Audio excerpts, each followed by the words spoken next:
review code provided by Warner Brothers. Lego DC Supervillains. This is the latest release in the now very long-running Lego franchise. This is another one of the sort of expanded concepts from the original Lego Batman back in the day. They kept getting bigger and bigger, and now they've taken us to the villain side of things, so it's a little bit different.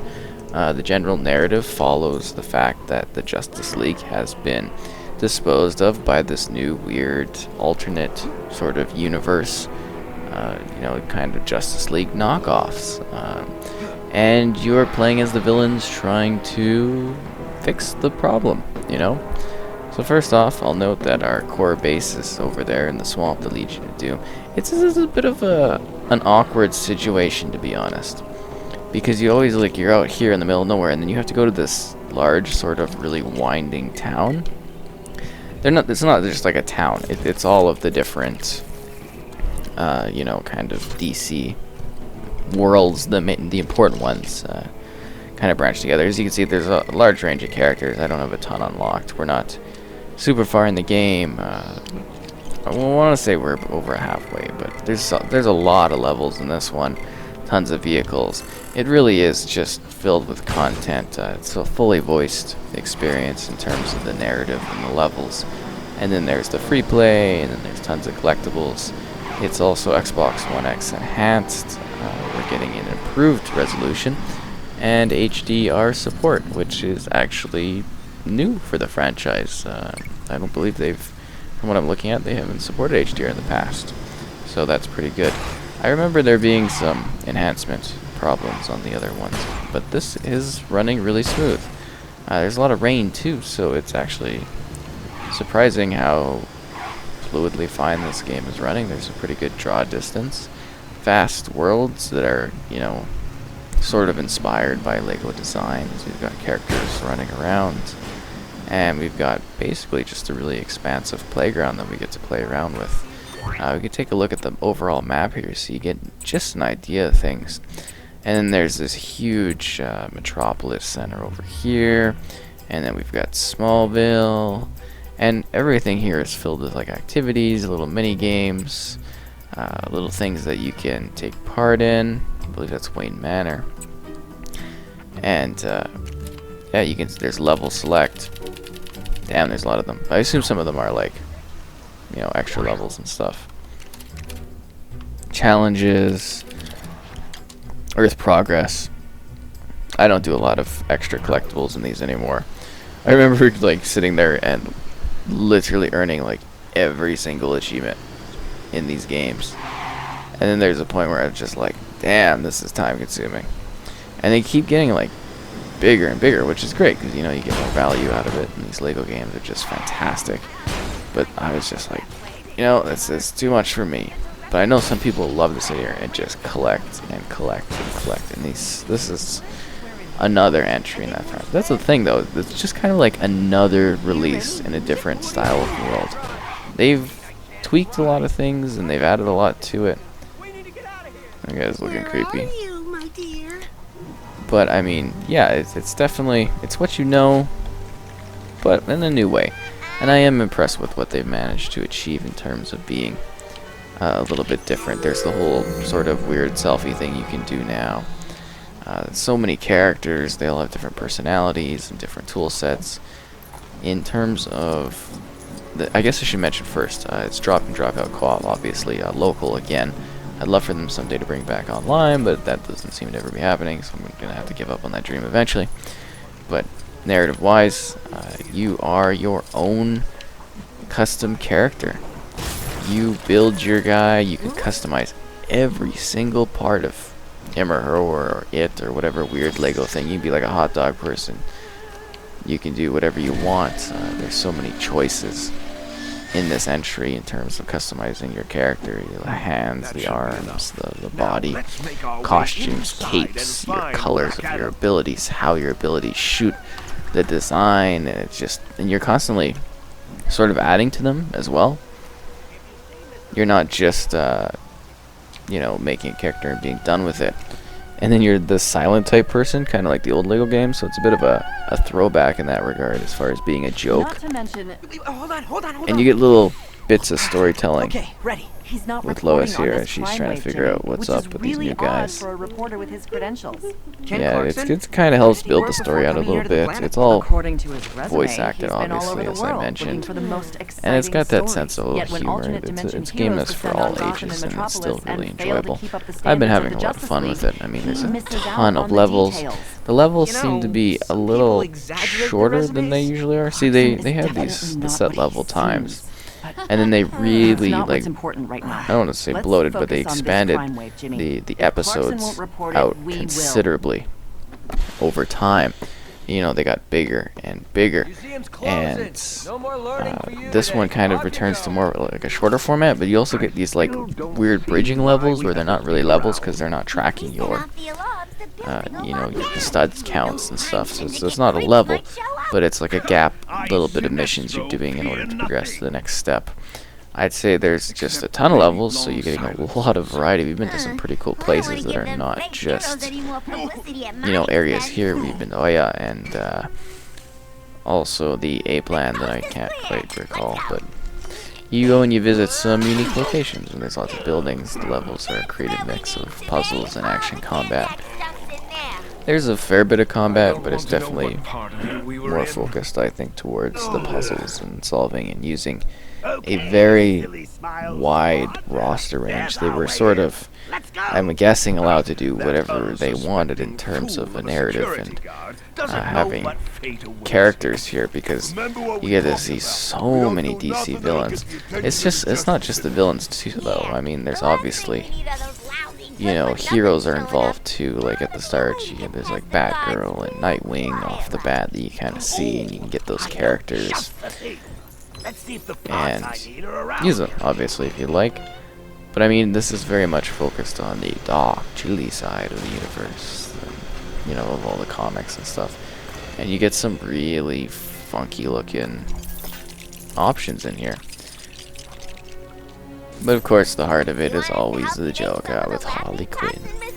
And you got Lex Luthor helping out, and we just recruited some new people too. It may sound spoilerish, or what you're seeing here, but it's really just kind of like just a part of the story where we're building our squad and trying to get ready to deal with this threat, because obviously it's a problem when the good guys are worse than we are, right? That's kind of our thing, and we're working to stop that. Just a ton of abilities to unleash. It's actually, I don't know, sort of shocking how much, you know, depth there is in terms of the roster. And it looks really good. It plays quite well. Very impressed with the performance. I haven't had any issues exploring anywhere in the world, going to different zones. There's even like, you can go to the festival. Well, like it's not a festival, but it's like the amusement park, and you just can like jump on rides and stuff. And it's kind of fun. And what you're seeing here is sort of also an evolution on the core mechanics. Sleeker in terms of, what? Is it just a single tap? Sleeker in terms of, you know, just how they look, and they've got a very certain look to them in terms of being sleek and DC villainish, if that's like a thing. They got like a creepy kind of logo font to them, and it matches the tone of the experience quite well. No, we don't get to ride the dino. That's what I was hoping for.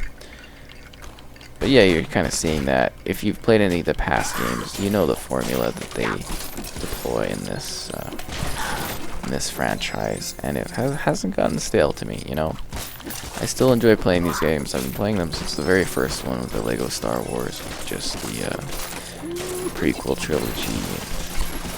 It's evolved a lot over the years, and I think for the most part it's been for the best. I played this at E3 initially, which was pretty cool. I got to go behind the scenes, this booth place with all these other people, and, you know, do some recording and play some gameplay on it. It was pretty cool. I mean, check it out early and everything like that, get a good idea of it. So structurally, it'll feel like you remember it, you go through the levels, you do the little mission things. It just seems like the levels are a little bit more streamlined. And if you're wondering what I'm doing, I'm just like, I'm not fooling around, as to say, but I'm collecting for the true villain at the top, the stud counter there. As you can see with the interface, You know, you've got your Joker, you've got your stud count that you've learned in this level, co-op in the top right, and you know, your true villain. You can also like customize your hearts and everything in this one. It's pretty crazy what they've done here. You get lots of little toys too.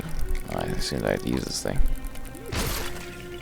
Good old Joker. And then you can also get like an assist thing too. You can pull that up if you're having problems. Lots of the collectibles, as I mentioned, you know, like mini kits and everything return, and they've got some red bricks and some fun side things that you can work to sort of achieve. I've also noticed it's interesting, the environment, you can like punch it a bunch, and some stuff won't break, but it'll still give out coins, like certain doors. So I think they've expanded on the sense that we really want to be able to interact with a lot more of it.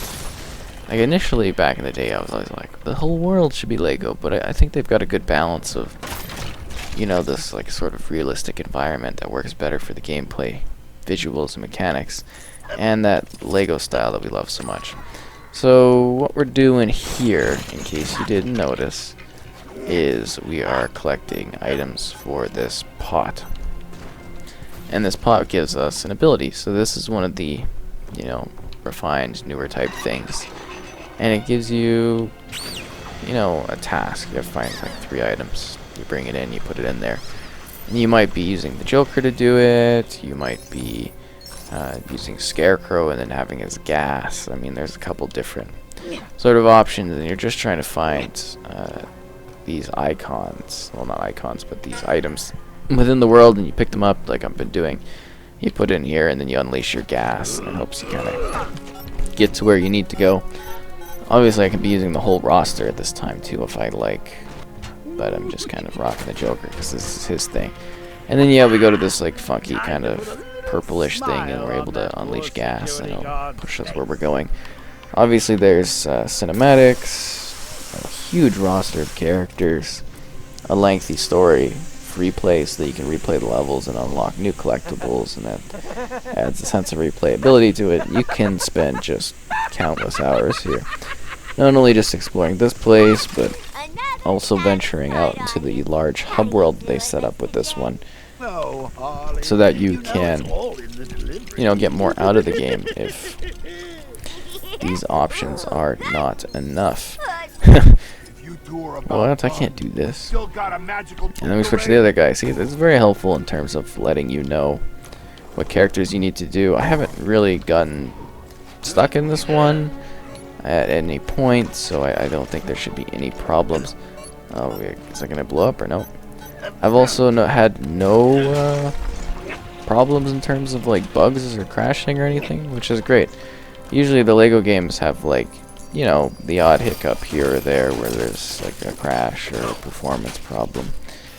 But yeah, it's been a solid ride the entire time. I've had no problems. It's been good performance. It's played well. I'm not a fan of these mazes. I don't hate them, but I'm also not huge on them because they just, I don't know. It's alright. So you can kind of move through it. I'm just sort of lazy and I just like click the things. I don't really care. And then you gotta move back and forth. Sometimes the doors open, sometimes they don't. And the goal is to get your character to the end to flick a switch so that you can get the power going. It's, I don't know. It's what it is, right? And they've done a pretty good job in this game. You know, very smooth. Tons of things to do. Countless hours of gameplay. If you like the DC universe, you're going to have just an absolute blast playing as all of the villains and doing their thing. It's kind of got that Suicide Squad vibe in terms of the bad guys doing the good things, but they're not really doing the good thing. And it's not like that terrible movie. You should know what I'm talking about. But yeah, you get to be your favorite villains, and you get to do something a little bit different with the Lego game. You're not the good guys. You're the bad guys trying to bring a little bit of balance to things with a large range of characters. I have to admit, though, it's so weird with characters that are so diverse and have so many abilities. Because I remember back in the day, they were very almost typecast. You had a character, and they had like one thing to them. You know, it's like characters like Jar Jar, or the women in Star Wars could jump really high, they were acrobatic. And then we had like the big guys come in, and the big guys were just good at being big and smashing objects. You know, just kind of give an idea of what it was like. Force users were the only ones that could do certain things. And that sort of evolved and changed over time. And I think almost for the better. And I think they've really done a good job in terms of the improvements and the visual enhancement on the 1X. It's playing really good. It's nice to see they've gotten that together. It's well animated, a lengthy story, too many collectibles to spend your time on, and I don't really have any complaints. It's very much just another Lego game. I don't think it does anything too wildly new, but if you've liked the past Lego games, there's no reason why you shouldn't. Also enjoy this one and have a good time building your roster of villains in order to stop the villains, because they're the very bad guys.